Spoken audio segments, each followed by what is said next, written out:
Hello and welcome to the Zinaar Heroic mode Hearthstone solo adventure tutorial. This heroic mode boss is extremely similar to the normal mode boss. The really only difference is that he has 15 armor, and I think he has stronger minions, but don't quote me on that. Point is, it's very similar. The strategy will be the same as the normal mode, where we will try to get the Flame Waker, and we will play a bunch of minions. So you want to mulligan for the Flame Waker, and the Mana Worm, and maybe Sorcerer's Apprentice. Those are some of the things that are pretty important in this deck. Don't really need Sorcerer's Apprentice, but it is really helpful. Flame Waker is extremely important, and Mana Worm is a basic card and also extremely important. So, if you don't have Flame Waker, this deck probably isn't going to work for you, but it's a really good card anyways, so, you know, might as well go for it.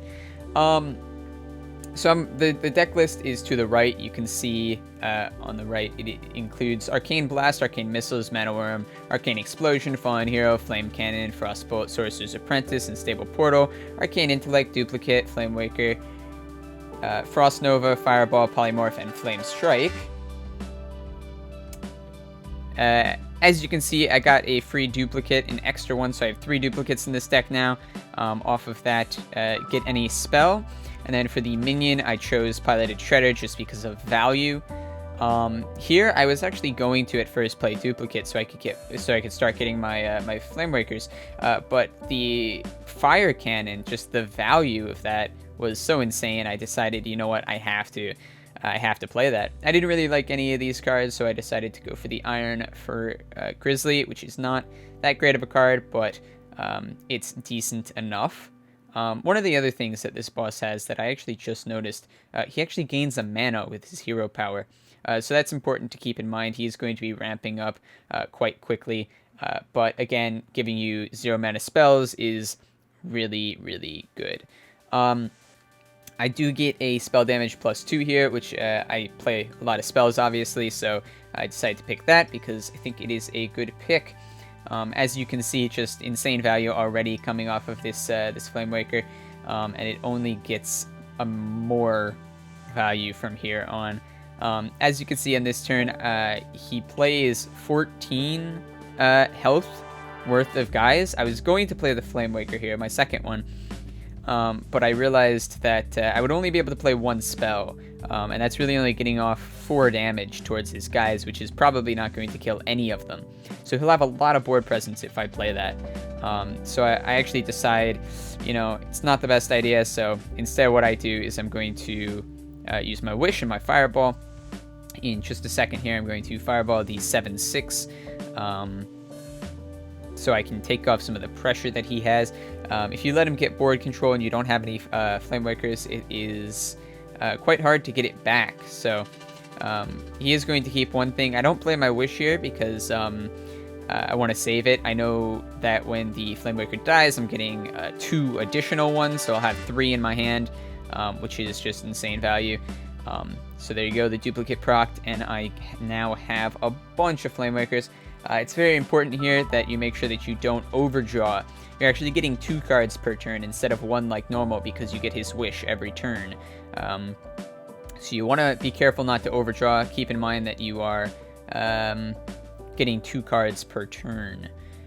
I kind of wanted to wait here to get 3 Flame Wakers all on the board at the same time, but I decided he has too much pressure on board. I'm just gonna have to go off with 2 of them, but that still should be completely fine because I could probably clear his board. And if you don't believe it, just watch how much value these Flame Wakers get.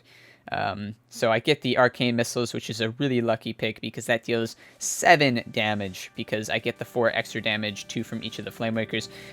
The Kirin Tor Mage is, again, amazing because I have secrets in this deck, so that'll get me a free spell. Here, I didn't really like any of these guys, so I just decided to go for the cheapest one. As you can see, all the while I'm drawing these cards, getting new stuff, I'm just getting more and more value from my dudes on board, dealing 2 damage every time I cast a spell. Casting so many spells. So there you go. Now it's another 4 damage. And then here, now we can deal 7 damage.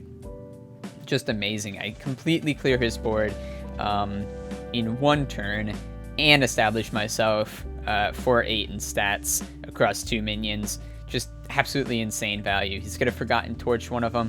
Doesn't matter. It still lives. And then he plays 2 1/1s. He had a very, very weak turn there, which is just more of an advantage to me. So I did draw a secret, which means I'm going to play it just because it will give me 1 free thing, and then I'm going to use this. I went for the 3/3 in the middle there because I know I'm going to have the duplicate, so if the game lasts long enough, I could easily get a proc off of it. I decided to stay in the middle of my screen for a long time, but yeah, just look at all of the value coming off of these guys, each time dealing 2 damage, and for every spell that I play. There's pretty much no way. He doesn't have many healing abilities, not enough to heal past this, so you can Forgotten Torch all you want. I'll just get 2 more. You destroy 1, I get 2 more. It doesn't matter though, because I have lethal here, and I can just attack his face and win the game. So if you did enjoy this tutorial, make sure to subscribe, but also if you want a tutorial on any of the other solo adventures in heroic or normal mode, there's going to be annotations on screen in just a second, so make sure to click on those and go watch those tutorials. Thank you for watching, and I will see you next time. Bye bye.